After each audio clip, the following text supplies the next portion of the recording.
여러 유명한 고전 책들이 있지만 그 많은 책들 중에서 제가 가장 좋아하는 고전 책을 꼽으라고 한다면 아마 저는 레미제라블을 꼽을 것 같습니다.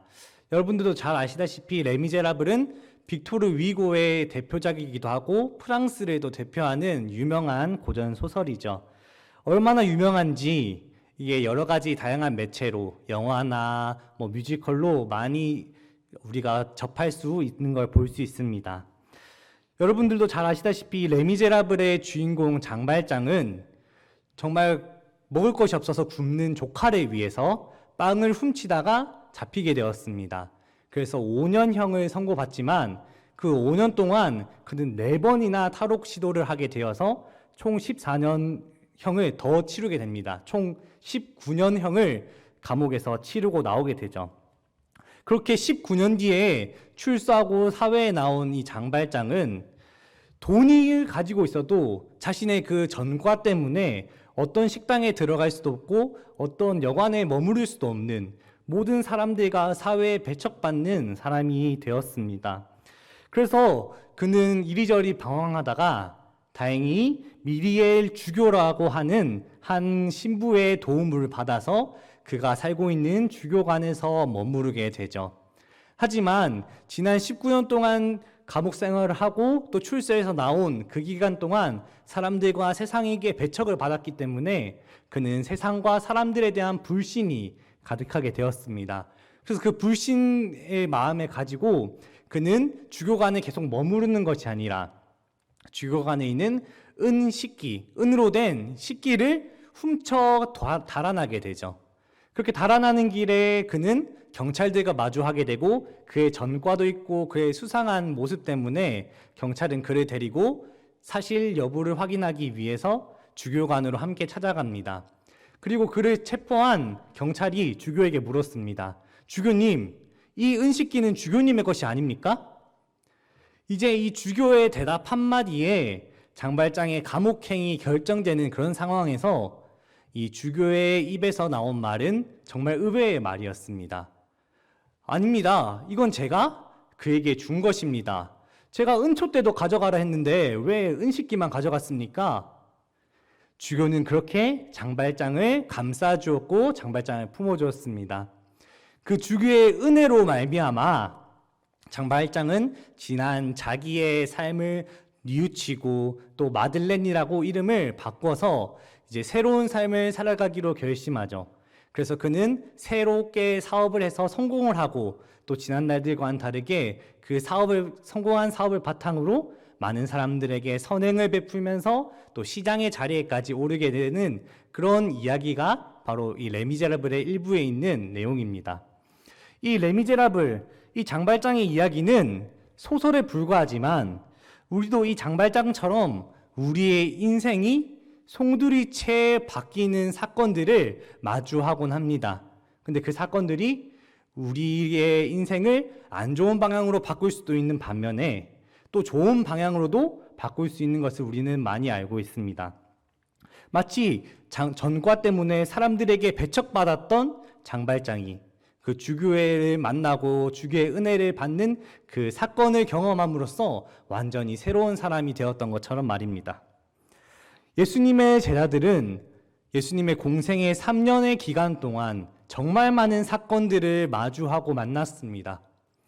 대표적으로 우리가 몇 가지를 생각해 본다면 베드로와 그 외 어부들인 이 예수님의 제자들이 자신이 그토록 자신 있어 하는 물고기 잡이, 그 물고기 잡이를 밤새도록 했지만 아무것도 잡지 못했고 예수님께서 깊은 곳에 내리라, 그물을 내리라 하시는 말씀을 듣고 내렸더니 정말 많은 물고기가 잡혀서 그물이 찢어질 정도로 많이 잡혀서 그 길로 회개하고 예수님을 따라 나선 이야기도 있고요.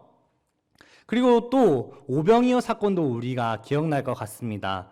5개의 떡과 2마리의 물고기로 장정만 5,000명을 먹인 그 놀라운 기적 이야기를 제자들은 예수님과 함께하면서 경험했고요. 또 다른 스승들과는 다르게 이 존경하는 스승님, 예수님이 친히 종처럼 우리의 자신들의 발을 씻겨주시는 그런 경험도 했습니다. 이처럼 제자들은 예수님과 함께한 그 3년의 공생의 기간 동안 정말 수많은 다양한 사건들을 경험했는데요. 그 어떤 사건들보다 가장 충격적이고 그들의 삶을 뒤바꿀 만한 일이 있었습니다. 그것이 무엇일까요? 바로 자신들의 스승이신 예수님, 자기들이 메시아라고 하나님께서 보내신 다윗의 자손 예수님이라고 믿고 따랐던 그 예수님이 십자가에서 죽으신 사건이었습니다. 그리고 그 사건으로 말미암아 제자들의 삶은 완전히 바뀌었습니다. 이전에는 예수님과 함께 다니면서 많은 사람들의 그 무리 속에서 어깨를 피면서 다녔지만은 예수님께서 십자가에서 처형당하신 이후로는 어떻게 되었나요? 유대인들의 눈을 피해서 도망가고 숨고 자신들도 그렇게 죽을까 봐 두려워하고 걱정하는 그런 삶으로 완전히 뒤바뀌게 되었습니다. 하지만 우리가 너무 잘 아는 것처럼 성경 이야기는 여기에서 끝이 나지 않습니다. 예수님께서는 하나님의 말씀대로, 예수님께서 약속하신 대로 죽으신 지 3일 만에 부활하시고 다시 살아나셨습니다. 그리고 유대인들을 피해 두려워하고 걱정하고 근심하는 제자들에게 찾아오셔서 너희에게 평강이 있을지어다 예수님께서 말씀하셨습니다. 이거는 그 전에 있었던 그 십자가 사건보다도 훨씬 더 충격적이고 그들의 삶을 완전히 뒤바꿀 만한 사건일 수밖에 없습니다. 전 세계 어디를 통틀어서 십자가에서 죽은 사람은 많이 있지만 죽었다가 다시 살아난 사람은 없기 때문입니다. 정말 그런 충격적이고 놀라운 경험, 자신의 모든 인생이 바뀌어야 할 그런 경험을 제자들은 했습니다. 만약에 여러분들이 제자들과 같이 예수님의 부활을 직접 목격하고 직접 경험했다고 한번 생각해 봅시다. 여러분들은 아마 어떨 것 같습니까? 저였다면 아마 예수님의 부활을 목격하고 나서 더 이상 유대인들을 두려워하거나 걱정하지 않을 것 같습니다. 왜냐하면은 그 누구도 이길 수 없는 죽음을 이기시고 승리하시고 다시 살아나신 그 예수님이 나와 함께 있기 때문입니다. 여러분들도 그렇게 생각하지 않습니까? 저라면은 그 숨고 있던 그 집에서 당장 뛰쳐나와서 예수님이 살아나셨다고, 내가 믿는 그 예수님이, 내가 따르는 예수님이 살아나셨다고 두려움 없이 걱정 없이 담대하게 선포하면서 예수님을 따라서 살아갔을 것 같습니다. 그런데 말입니다. 오늘 우리가 함께 읽은 이 말씀의 본문에서는 제자들은 예수님의 부활이라는 놀라운 경험을 했지만 이전의 모습과 같이 십자가를 겪고 난 후와 같이 여전히 두려워하고 걱정하고 근심하는 제자들의 모습을 볼 수 있습니다. 우리가 1절부터 3절까지를 한번 같이 읽어보겠습니다. 시작. 그 후에 예수께서 디베랴 호수에서 또 제자들에게 자기를 나타내셨으니 나타내신 일은 이러하니라. 시몬 베드로와 디두모라 하는 도마와 갈릴리 가나 사람 나다나엘과 세베대의 아들들과 또 다른 제자 둘이 함께 있더니 시몬 베드로가 나는 물고기 잡으러 가노라 하니 그들이 우리도 함께 가겠다 하고 나가서 배에 올랐으나 그날 밤에 아무것도 잡지 못하였더니. 아멘. 베드로와 도마와 나다나엘과 세베대의 아들들과 또 다른 제자들 2명, 총 7명이 갈릴리 지역에 함께 머무르고 있었습니다. 이것을 두고 우리는 예수님의 제자들이 예수님의 부활을 경험했지만은 이전의 삶으로, 예수님을 만나기 이전의 삶으로, 어부의 삶으로 돌아갔다고 우리는 흔히 오해하기 쉽습니다만, 이는 이제 마태복음 26장 32절과 마태복음 28장 7절에서 10절 말씀에서 예수님께서 내가 부활하고 나서 너희보다 먼저 갈릴리로 가서 너희를 기다리겠다 그 하신 말씀을 따라서 갈릴리로 간 것으로 보입니다. 하지만 그럼에도 불구하고 제자들은, 이 베드로는 예수님을 기다리는 것이 아니라 그 갈릴리 지역에서 뭐라고 말하죠? 나는 물고기 잡으러 가노라, 이렇게 이야기를 합니다. 분명히 예수님을 만났고 예수님을 2번이나 만났고 예수님의 못자국과 창에 찔린 자국도 보았고, 그리고 심지어 예수님의 말씀대로 갈릴리까지 가서 예수님을 기다리고 있는 예수님의 제자들이지만, 베드로는 거기서 예수님을 계속 기다리는 것이 아니라 제자들에게 나는 물고기를 잡으러 가겠다 이야기를 하고, 제자들도 그의 말에 따라서 같이 물고기를 잡으러 가죠. 베드로와 제자들이 이렇게 갈릴리에 오신다는 예수님을 기다리지 않고 물고기를 잡으러 간 이유가 무엇일까요? 아마 그들은 마음 한가운데에 불안과 걱정이 있었을 것 같습니다. 예수님께서 갈릴리로 오신다고 하셨지만 정말 안 오시면 어떡하지? 예수님께서 우리와 함께 하신다고 하셨지만 사라지고 없어지면 어떡하지? 아마 이런 불안과 걱정, 불확실한 미래에 대한 염려와 근심이 있었던 것으로 보입니다. 그래서 예수님의 제자들, 특히 베드로를 비롯한 이 제자들은 그 불안과 근심, 걱정을 떨쳐내기 위해서, 불확실한 미래에 대한 그 근심과 염려를 없애버리기 위해서 그들이 가장 자신 있어 하고 그들이 가장 확실한 미래를 잡을 수 있는 그것, 뭐죠? 물고기 잡이. 자기 평생을 바쳐서 자신에게 너무나도 익숙하고 확실한 미래, 물고기를 잡을 수 있다는 그 미래, 그것을 잡을 수 있는 그 물고기 잡이를 하기 위해서 베드로와 제자들은 물고기를 잡으러 떠난 것입니다. 그것으로 자기 안에 있는 불안과 근심, 걱정, 염려, 그것들을 떨쳐버리려고 했던 것입니다. 이렇게 제자들은 부활하신 예수님을 만났고 또 만났고 예수님을 기다리지만은 그들 마음속에는 여전히 근심, 걱정, 불안이 너무나도 가득했습니다.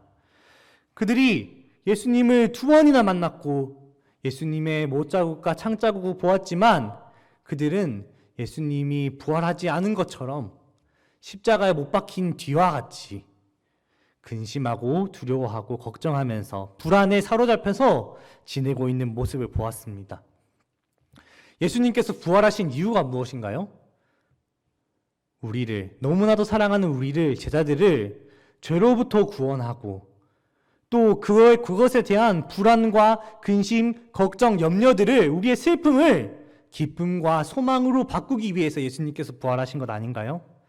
하지만 예수님의 제자들은 부활하신 예수님을 보았지만, 부활을 경험했지만 그들의 삶에는 부활이 없었고 부활의 능력이 없었고 부활의 소망이 없었습니다. 여전히 그들은 이전과 같이 두려움과 걱정과 근심에 사로잡혀서, 불안에 사로잡혀서 살아가고 있는 모습을 우리는 지금 보고 있습니다. 그런데 사랑하는 우리 수지강성교회 성도 여러분, 저는 이 제자들의 모습 속에서 저의 모습을 보았습니다. 당장 지난주에 부활절을 보내고 예수 그리스도의 부활을 기뻐하고 예수 그리스도의 부활에 즐거워하면서 그것을 기념하는 시간을 보냈지만, 예수님의 부활을 믿는다고 고백하지만 여전히 저의 삶 가운데는 불안과 근심과 걱정이 가득한 것을 볼 수 있었습니다. 불확실한 미래에 대해서 두려워하고 근심하고 걱정하면서 제자들과 같이 나의 힘으로 내가 자신 있어 하는 물고기 잡이로 이 근심을 떨쳐버리겠다, 그렇게 얘기하는 제자들처럼 나의 힘으로, 나의 능력으로 어떻게 내 미래를, 확실한 미래를 잡을 수 있을까? 이 불확실한 미래에 대한 이 근심과 염려를 떨쳐버릴 수 있을까? 근심하고 걱정하면서 살아가는 저의 모습을 보았습니다. 여러분들은 이 제자들의 모습 속에서 여러분들의 모습을 보고 있진 않나요? 우리의 모습이 있진 않나요? 우리가 바로 이 제자들의 모습, 부활을 경험했지만, 부활을 알지만, 입으로 부활을 고백하지만 우리의 삶에 부활의 능력이 없고 부활의 소망이 없이 부활이 우리 삶에 나타나지 않고 우리는 혹시 그렇게 살아가고 있지 않나요? 제자들은 이렇게 불확실한 미래에 대한 근심과 걱정, 염려들을 가장 자신 있어 하는 자신의 능력인 물고기 잡이로 떨쳐내려 했지만 성경은 뭐라고 기록하고 있나요? 성경은 분명하게 이렇게 기록하고 있습니다. 나가서 배에 올랐으나 그날 밤에 아무것도 잡지 못하였더니. 그토록 자신 있어 하고 가장 자신 있는 능력, 가장 자신 있는 자신의 힘, 자기가 가장 믿을 수 있는 것, 그것으로 자신의 불안과 근심, 염려를 떨쳐버리려고 했지만 오히려 그들에게 남는 것은 더 깊은 공허와 허무뿐이었습니다. 우리도 마찬가지입니다. 우리에게 있는 이 불안과 근심, 걱정, 염려들을 우리의 힘만으로, 우리의 능력만으로, 나의 힘만으로만 이것을 떨쳐버리려고 해서는 우리는 결코 할 수 없습니다. 오히려 더 큰 공허, 더 큰 허무만이 우리를 집어삼킬 뿐입니다. 제자들을 너무나도 사랑하시는 예수님께서 우리를 너무나도 사랑하셔서 십자가에서 죽으시고 다시 부활하신 그 예수님께서는 우리가 이렇게 근심과 걱정, 불안, 염려에 사로잡혀서 살아가는 모습을 보시고 너무 슬퍼하시고 계십니다. 그래서 우리들에게 찾아오십니다. 제자들에게 찾아오십니다. 그래서 그들을 위로하시고 그들에게 힘을 주시고 그들에게 소망을 주십니다. 예수님께서 어떻게 제자들에게 그렇게 베푸셨는지 우리 계속해서 말씀을 살펴보기 원합니다. 먼저 예수님께서는 물고기를 잡지 못한 제자들이 물고기를 잡게 하셨습니다. 우리 4절에서 7절을 같이 한번 읽어보겠습니다. 날이 새어갈 때에 예수께서 바닷가에 서서시나 제자들이 예수이신 줄 알지 못하는지라. 예수께서 이르시되 얘들아 너희에게 고기가 있느냐 대답하되 없나이다. 이르시되 그물을 배 오른편에 던지라. 그리하면 잡으리라 하시니 이에 던졌더니 물고기가 많아 그물을 들 수 없더라. 예수께서 사랑하시는 그 제자가 베드로에게 이르되 주님이라 하니 시몬 베드로가 벗고 있다가 주님이라 하는 말을 듣고 겉옷을 두른 후에 바다로 뛰어내리더라. 아멘. 이 말씀, 우리가 방금 함께 읽은 이 말씀 혹시 여러분들 너무 익숙하지 않나요? 시몬 베드로가 예수님을 처음 만났을 때 그때와 너무나도 비슷하고 유사한 것을 우리는 볼 수 있습니다. 그때도 마찬가지로 밤새 시몬 베드로가 물고기를 잡으려고 했으나 한 마리도 잡지 못했고 예수님께서 깊은 곳으로 가서 그물을 내리라 하시니 그물을 내렸고 그물이 찢어질 만큼 많은 물고기가 잡혔습니다. 그리고 그때 돼서야 시몬 베드로는 예수님을 향해 고백합니다. 주님, 저는 죄인입니다. 오늘도 마찬가지입니다. 오늘 말씀도 마찬가지입니다. 베드로와 제자들이 밤새 물고기를 잡았지만 물고기를 한 마리도 잡지 못합니다. 그래서 저 멀리서 누군가가 얘기합니다. 배 오른편으로 그물을 던져라. 그 말을 듣고 배 오른편으로 그물을 던지니 그물이 찢어질 만큼 많은 물고기가 잡히는 것을 보았습니다. 그리고 그제서야 제자들은 저분이 누구인지를 알게 되었습니다. 그래서 예수님께서 사랑하신 제자 요한이 이렇게 말을 합니다. 주님이시라. 그 말을 들은 베드로는 주님께 달려가죠. 예수님께서는 오늘 이 모습, 불안해하고 염려하고 근심과 걱정에 사로잡힌 제자들, 부활의 소망과 부활의 능력이 없는 제자들에게 찾아오셔서 그들의 첫 만남을 기억하게 하시고 떠올리게 하십니다. 그리고 그렇게 하심으로써 예수님께서는 그들에게 분명하고 확실하게 말씀해 주고 있습니다. 요한복음 15장에 있는 말씀을 떠올리게 하십니다. 너희는 가지고 나는 포도나무라. 너희가 나를 떠나서는 결코 아무것도 할 수 없고 그 어떤 열매도 맺을 수 없다. 예수님께서는 베드로와 제자들에게 분명하게 말씀하고 계십니다. 불확실한 미래로 불안해하고 두려워하지만은 우리가 혼자 있기 때문에, 나 스스로 있기 때문에, 나 혼자 힘으로 하려고 하기 때문에 그것이 안 되는 거다. 너는 나를 믿고 의지하거라. 나와 함께 있거라. 나에게 붙어 있어라. 예수님께서는 제자들에게 분명하게 그것을 말씀하시면서 너희가 나와 함께 있을 때 너희의 그런 것들이 사라지고 불안과 근심들이 사라지고 불확실한 미래들이 사라지고 확실한 열매들만이 맺힐 것이다. 예수님께서는 제자들에게 확실하게 그렇게 말씀하고 있는 것입니다. 또 예수님께서는 밤새 물고기 잡느라 배고프고 지친 제자들을 위해서 생선과 떡을 준비해 주셨습니다. 우리 9절, 10절, 그리고 13절을 우리 한번 읽어보겠습니다. 자, 9절, 10절, 13절 우리 같이 읽어보겠습니다. 육지에 올라보니 숯불이 있는데 그 위에 생선이 놓였고 떡이 있더라. 예수께서 이르시되 지금 잡은 생선을 좀 가져오라 하시니 예수께서 가셔서 떡을 가져다가 그들에게 주시고 생선도 그와 같이 하시니라. 아멘. 여러분들은 떡과 생선 하면 어떤 것이 떠오르십니까? 떡과 생선. 혹시 여러분은 어떤 것이 떠오르십니까? 네, 오병이어가 떠오르실 거라 믿습니다. 예수님의 제자들도 이 예수님께서 준비하신 떡과 생선을 보면서 아마 예수님의 오병이어 기적을 떠올렸을 것 같습니다. 왜냐하면 그 당시 함께 있었던 요한이 이 요한복음을 기록할 때 그런 식으로 기록하고 있기 때문입니다. 어떻게 기록하고 있냐면 이것을 이제 헬라어 원문으로 보면 우리가 더 잘 알 수 있는데요. 물고기, 생선이라고 하는 헬라어는 두 가지가 있습니다. 첫 번째는 우리가 너무나도 잘 아는 익투스, 그것이 이제 물고기, 생선의 헬라어인데요. 또 다른 하나는 이제 옵사리온이라고 하는 단어입니다. 그런데 요한이 요한복음을 기록하면서 수많은 생선들과 물고기들이 나왔을 텐데 다른 곳에서는 모두 익투스라는 단어를 사용합니다.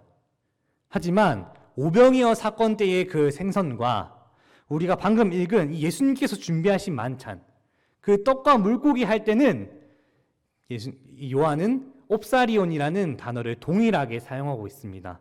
오늘 본문 1절부터 14절까지에서도 생선, 물고기라는 말이 정말 많이 나오지만은 예수님께서 준비하신 것, 예수님과 함께하는 식사, 거기에 사용되는 생선만이 바로 이 옵사리온을 사용하고 있습니다.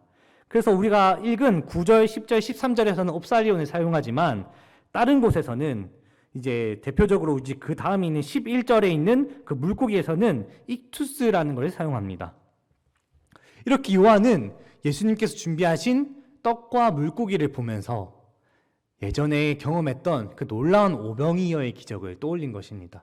예수님과 함께 있었던 그 놀라운 사건, 그 은혜의 사건을 기억하고 떠올린 것입니다. 그리고 아마 이 예수님께서는 오병이어 사건을 재현하시면서 제자들에게 이렇게 말씀하고 싶으셨을 것 같습니다. 너희가 불안해하고 걱정하고 염려하는 그런 현실적인 문제까지도 내가 너희들을 모두 채워줄 수 있다. 풍성하게 할 수 있다. 내가 너희를 위해서 이렇게 준비했다. 너희는 두려워하지 말고 염려하지 말고 근심하지 말고 불안해하지 말고 나를 믿고 따라오라. 예수님의 그 음성, 제자들은 그 음성을 들었습니다. 마지막으로 예수님께서는 종처럼 제자들을 위해 아침을 준비하시고 또 함께 식사하셨습니다.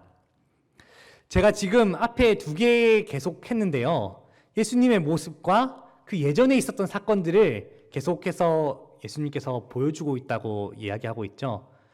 예수님께서 종처럼 제자들을 위해 섬겨주시고 함께 식사하신 사건. 여러분들은 어떤 게 떠오르시나요?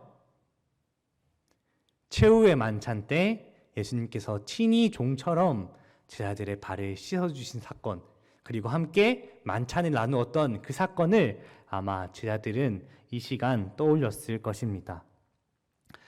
하지만 그때는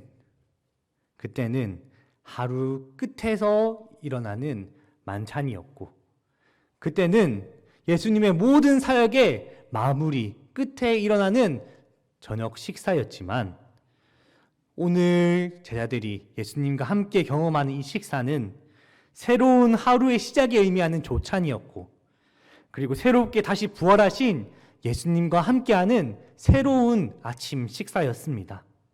예수님께서는 제자들에게 이렇게 최후의 만찬을 떠올리게 하시면서 우리를 사랑으로 섬겨주시는 그 예수님이 우리와 날마다 함께 하시는구나. 끝이 아니구나. 이제 앞으로 계속 우리와 함께 하시는구나. 제자들은 이 모습을 통해서 예수님의 그 사랑을 경험하였고 예수님의 섬김을 경험하였고 예수님께서 우리와 함께 동행하심을 느꼈고 경험하였습니다. 사랑하는 우리 수지강성교회 성도 여러분, 예수님께서는 부활을 경험했지만 삶의 부활의 능력이 없었고 부활의 소망이 없었고 부활이 없었던 제자들의 삶, 오히려 불안과 근심과 염려만이 가득하던 그 제자들의 삶 가운데 예수님께서 침입해 들어오셨습니다. 그리고 그들에게 찾아오셔서 옛날에 지난 사건들을 떠올리게 하시고 그들을 위로하시고 그들을 격려하시고 그들에게 새 힘을 주시고 부활의 소망을 주시고 부활의 능력을 주시고 그들을 세우셔서 든든한 반석 위에 서게 하셨습니다. 그리고 제자들에게 그렇게 찾아오셨던 예수님께서 지금 우리들에게 찾아오셨습니다. 불확실한 미래 때문에 불안하고 근심 가득하고 염려 가득한 우리의 삶 가운데 예수님께서 침입해서 들어오셨습니다. 그리고 우리들에게 계속해서 말씀하고 있습니다. 나와 함께 있었던 그 은혜, 나와 함께 있었던 그 놀라운 사건들을 넌 기억해봐라. 넌 떠올려봐라. 내가 너를 홀로 두는 사람이니? 내가 너를 부족하게 하는 사람이니? 주님께서는 우리의 그 예전에 그 놀라운 은혜의 사건들을 계속 떠오르게 하시면서 우리를 위로하시고 돌보시고 우리 마음 가운데 부활의 소망을 계속 심어주고 계십니다. 사랑하는 수지광성교회 성도 여러분, 우리가 한번 깊이 생각하고 묵상해 봤으면 좋겠습니다. 지난 나의 삶 가운데 역사하신 하나님의 놀라운 사랑, 지난 삶 가운데 역사하신 하나님 놀라우신 은혜, 주님께서 나를 만나주신 일, 주님에게 받은 은혜, 주님께서 내게 행하신 놀라우신 일들, 우리가 한번 떠올려 생각해 봅시다. 그리고 그 속에 숨어있는 하나님의 사랑, 하나님의 마음을 우리가 가지고 주님께서 주시는 소망을 가지고 우리가 이 땅 가운데 살아가 봅시다. 그럴 때 우리 마음 가운데 있는 불안과 염려, 근심, 걱정들이 모두 사라지고 주님께서 주시는 부활 소망으로 말미암아 그 기쁨으로 말미암아 부활의 능력으로 말미암아 우리는 담대하게 이 세상에 살아갈 줄로 믿습니다.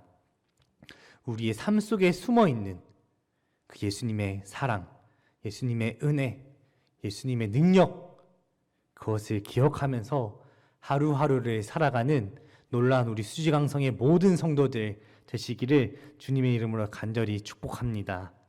기도하겠습니다. 하나님 아버지, 부활을 고백하지만 나의 지난 삶 가운데 부활의 능력이 없었고 부활의 소망이 없었고 부활의 기쁨이 없었음을 회개하며 고백합니다. 하나님 아버지, 제자들에게 찾아오셔서 지난 은혜를 기억하게 하시고 위로하시고 회복시키신 하나님 아버지, 우리에게도 찾아오셔서 우리의 지난 은혜들을 기억하게 하시고 떠오르게 하시고 그러고 말미암아 우리를 위로하시고 회복시켜서 우리를 든든한 반석 위에 세워 주시옵소서. 우리가 부활의 능력으로, 부활의 기쁨으로, 부활의 소망으로 이 땅 가운데 살아가게 역사하여 주시옵소서. 언제나 감사드리며 예수님의 이름으로 기도합니다. 아멘.